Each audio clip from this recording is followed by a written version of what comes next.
Naniniwala tayo doon sa kasabihan na habang may buhay, may Pag-asa. habang may buhay, may Pag-asa. habang may buhay, may Pag-asa. pagsubok.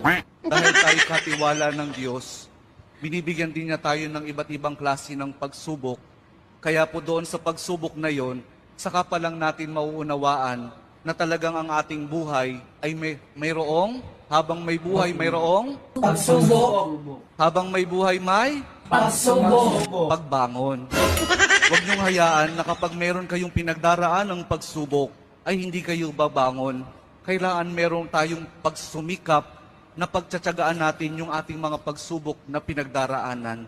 At kapag merong pagsubok at merong pagbangon, saka pa lang natin mauunawaan na talagang ang ating buhay, na habang may buhay, may Pagbangon. habang may buhay, may Pagbangon. pag-ibig. Ang pag-ibig na nagmumula kay Jesus lamang sa ating mahal pong Jesus Nazareno.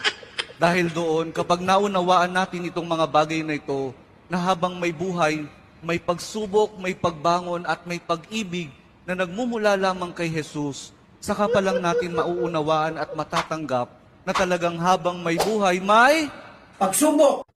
Pagsubok. pagsubok. Ito ba?